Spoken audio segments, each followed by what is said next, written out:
So recently I was contacted by a Bethesda employee about Fallout 76. This individual was involved in the development of the game. They saw my most recent video and they wanted to let me know that they agreed with a lot of the points I made in my most recent video on the game. They also wanted to provide more insight into the internal problems with the game and why they aren't surprised with how it turned out and the reaction from the community. But I can't talk about that right now because I have to defend my reputation from I would say it's pretty slanderous and pretty malicious article that came from CNET. I'm not going to be mentioning the journalist's name, that's irrelevant. Nobody should go out and contact this individual, just keep everything here. Because all you're doing by going to this individual's Twitter account or going to this CNET article, you're helping them. And I don't want to do any of that. I want this article to get as little traction as possible. But I also need to respond to it because it called out myself and many other gaming YouTubers and pretty much just said all my coverage, all my consumer advocacy is just negativity and it shouldn't be monetized, because that's what this whole article was about.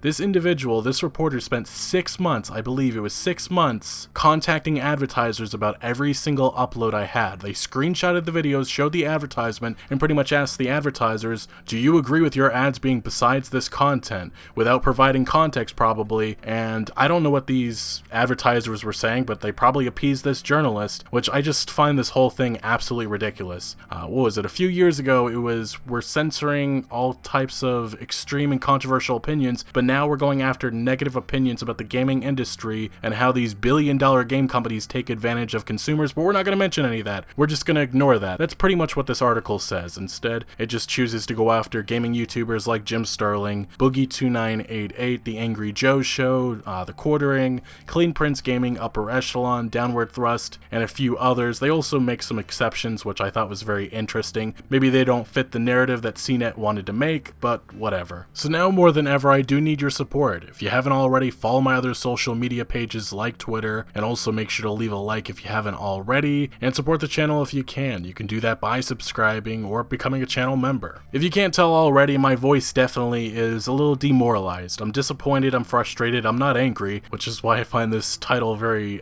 interesting. I've never been angry in most of my videos. Most of the time, I'm disappointed in a lot of these companies like Bethesda. I'm disappointed by some of the choices that they have made, but I definitely feel that consumers need to know what's going on. Sure, my titles and thumbnails suck a little bit, but I mean, a lot of gaming YouTubers have that same issue, and also a lot of journalists have that same problem with their articles. But let's get into this article. I'm only going to go over the mentions of myself and some of the key points made in this. I know a lot of these other YouTubers are probably going to respond in their own way. You can find that on their own channels probably later. Nonetheless, let's start with the intro. How to make a successful video on one of the internet's most popular sites. Step 1. Find something to be angry about. Go to online forums, track what's hot on Twitter, and figure out the outrage of the day. Step 2. Rant into a camera for 10 minutes. Step 3. Profit. Because definitely we don't care about this industry. That's pretty much what this journalist just says here. I don't spend 10 minutes on anything. I spend hours, sometimes days on subjects. That's why my content upload speed has been slowing down as of late, because I've been giving more time to study the subjects that I'm talking about, but we're just going to ignore that. 10 minutes, that's all I work on videos. That's what CNET says. Welcome to 2019, where some of the influential gamers on YouTube have learned that many others, including the President of the United States, have figured out.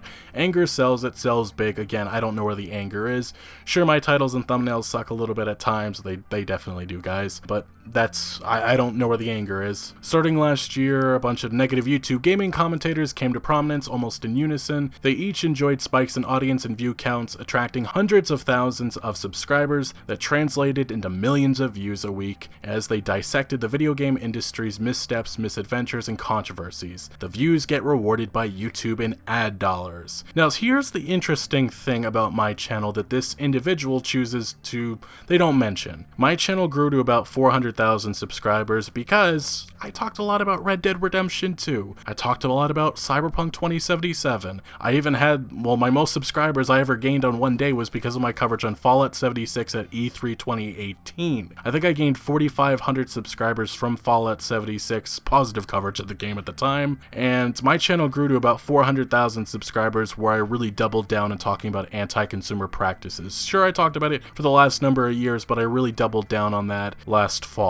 But this individual, I guess, is just going to neglect to mention any of that, any of the positive coverage that really made my channel. And it's also, if you check out most of my top viewed videos, they're all positive, but whatever, we're not going to mention that. Now let's get to the negativity. negativity. It comes in many forms. Some YouTubers produce a stream of videos criticizing every imaginable fault a game could have, visual bugs, awkward controls, stupid storylines. Others obsess over game developers' attempt to fix glitches. There are commentators who rail against efforts to upsell players, who typically shell out $60 for a game. These microtransactions, as they are known, can include different character designs, new looks for weapons, and additional stories, and are a source of constant irritation for vocal commentators who see them as a ripoff. Hopefully you see some of the mistakes with what this journalist is so far saying. Microtransactions, it's not always just cosmetics, it's sometimes pay to win, it's sometimes actual weapons in loot boxes. It's not just vocal commentators who have an issue with microtransactions or the type of microtransactions. It's a lot of the gaming audience, most of the gaming audience, I would argue. Also, another thing, people don't get angry about additional stories. We don't get angry about DLC like that. We get angry when consumers are being treated like crap by, I'd say, video game executives who are just looking to make more money. That's their ultimate goal with all of this. But let's keep it going because I want to get through this whole article within a reasonable time. Others veer into criticism of outspoken game company executives. Yeah, I do that. I talk about a lot of the greedy executives at the top who are making horrible decisions impacting employees and consumers, including Activision Blizzard, making billions of dollars, not paying taxes at all. That's an interesting thing that doesn't come up very often, but they don't pay taxes. They love that tax haven in Malta. But even with them making billions of dollars, it's not enough. You have hundreds of employees being fired, and then you have microtransactions increasing in Call of Duty games. Like, it was just recently revealed that the last 2 Call of Duty games are getting weapons in loot boxes. You know why that's happening? Because Activision Blizzard isn't making enough billions of dollars.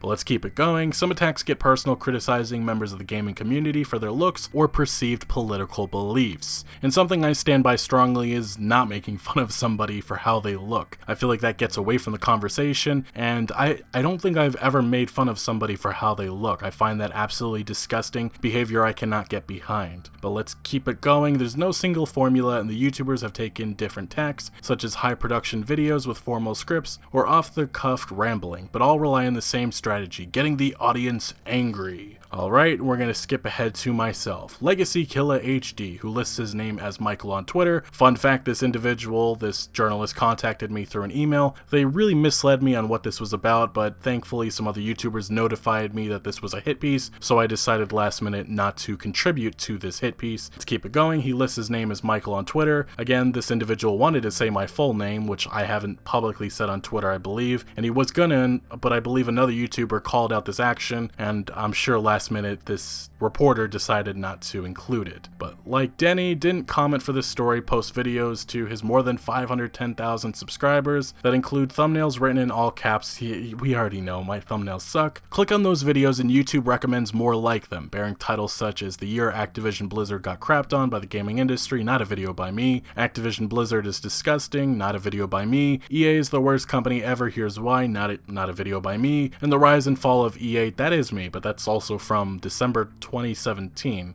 Anyway, Activision Blizzard did not respond to a request for a comment. Electronic Arts declined to comment for the story. I would hope so, because I would have a field day with their response to this article. I also do wonder what this journalist said to these companies, like, hey, people like Legacy Killer HD make a lot of negative content about your company. Would you like to comment about that? And of course they're going to be like, yeah, no, we're not going to talk about that. But this is probably the most interesting part of this article. It's hard to pinpoint why this torrent of negativity has become so popular.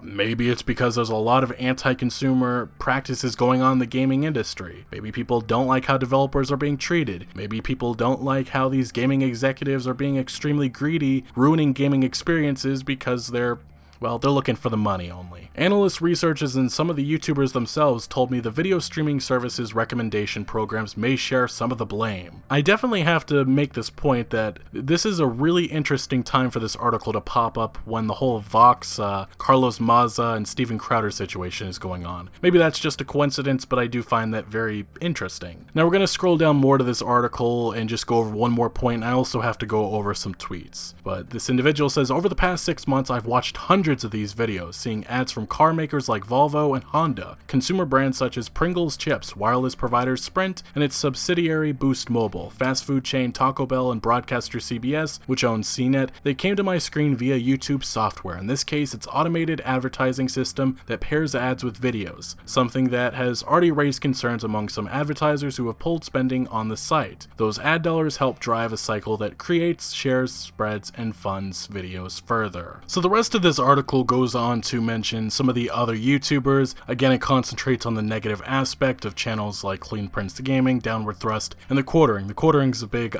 piece of this article, and I guess some advertisers actually pulled their ads from the channel after this CNET reporter told them about their ads appearing on certain content that he uploaded. Now, I do want to shift over to some of the tweets coming from this reporter about this piece because, well, this individual made a lot of them, and I think it's very interesting for the goals that were associated with this article, because again, it's crystal clear this was a takedown. It was a hit piece, but as CNET goes on to add about this article, I started to think maybe it's not just the YouTubers, but also the algorithm and the audience too. Maybe I'd stumble on one of those ahas about human behavior. We thrive on drama and negativity, we just can't look away. Well, yeah, there's a lot of websites, there's a lot of television which thrive off of drama and negativity. This isn't new, which is why I find it very bizarre we're going specifically after gaming YouTubers like myself, but let's keep it going. These channels are funded by advertisers, right? And it's always got to bring up the advertisers. After all, some of these guys do this full time. I was curious if the advertisers even knew their ads were finding their way to this growing corner of the internet. So I asked a few advertisers some questions. How do you manage your YouTube advertising? Do you ask to have your ads put on ad-safe lists? I also asked if they spot check videos. So every day I screenshotted ads I saw on the channels, organized them, and sent out requests. Well, with one exception, Volvo Cars, none of these advertisers I spoke to, they checked YouTube at all. They had no idea where their ads were showing up. I'm gonna say it again, they did not know what YouTube channels they were funding. And that's because there's millions of YouTube channels, CNET. This is obvious stuff that shouldn't need explaining. Maybe my grandmother may need some explaining, but not a tech website. They weren't even paying outside auditors to check for them. All they did was maybe ask to be on ad-safe vetted lists and trust their ad buyer or YouTube were checking their channels they appeared on. Of the ones who would go on the record, Honda, DeVry University, and Gamefly all said they were reevaluating their blacklists after my request for comment. In some cases, they're investigating with YouTube why their ads showed up on ones they did not want to be associated with. And we're just going to leave that here, and I'm going to add some of my opinions about this article. It was a hit piece. I'm not going to say the whole article is inaccurate, because yes, I talk a lot about negativity, but it's not like this channel for the last 7 years has been all about negativity. I hype up a lot of games. I talk a lot of positivity about certain companies like CD Projekt Red. But yes, my channel does talk a lot about the negative aspects of this industry because I feel somebody has to do that. There are other YouTubers who do the exact same thing. The Young Yaz, the Layman Gamings, people like Clean Prince Gaming, Downward Thrust. You don't have to like their content to understand that I think that we are shining light to some of the problems facing this industry. Some of the problems that aren't being taken seriously, but now they are. You know, you're having companies like Activision Blizzard and Electronic Arts having to face the reality of what loot boxes are. They are manipulative, greedy features that should not be in gaming. Studies have found that they are psychologically akin to gambling, something that's not surprising to anybody because they are pretty much slot machines. CNET's ultimate goal with this article was to take down YouTubers. That much is clear. This is old media trying to take on new media. The timing of all this is rather interesting as well, but on a larger scale for commentary or drama channels, this should make clear what the next target will be. CNET essentially believes my content, which is critical a lot of the time, at least more recently, is a problem that must be stopped. Yet there's really no explanation made why my content is bad except that it concentrates on negative aspects of the gaming industry. There's also that bizarre claim that I'm angry all the time, but if you actually watch my content, no, I'm not really. Maybe, just maybe, my audience and viewers want someone to point out the issues of the gaming industry that are often created by the same game companies like Electronic Arts and Activision Blizzard, who they surprisingly reach out and ask for a comment. Also, please understand, CNET stalked my channel for 6 months, messaging advertisers with each new upload, making me seem like some villain for calling out game companies for treating consumers and employees like trash. That's just insane. Imagine if I did that to CNET employees, stalked all their coverage on everything they did. I also don't even know if I was put on a blacklist because of these malicious actions. CNET CNET is the bad actor. They clearly don't like my videos, and their response is, Legacy, your content is negative, and even though it doesn't break YouTube's terms of service, or really is necessarily that bad or different from other websites or industries, it's a problem because I still don't know. I can only speak for my content, but CNET made no argument or explanation about what's wrong with my content, other than the fact that my thumbnails or titles can be over the top, I guess. Anyway, this is a scary time to be a content creator, and all I can say is if you are a fan of myself or other YouTubers, make your support known. But what is your opinion on this hit piece article? Let me know your thoughts down in the comment section below. But thank you for watching. Make sure to leave a like if you want to show your support for the channel, or if you found any informative value. And make sure to follow my other social media accounts for updates on new videos. Links are always down in the description below. I'm most active on Twitter, giving opinions on news that I do not always get into video form, so make sure to follow me over there. Also check out my Discord for all sorts of discussion on games. And again, thank you for joining. Consider subscribing for hopefully less content like this and more just about gaming, and I'll see you later.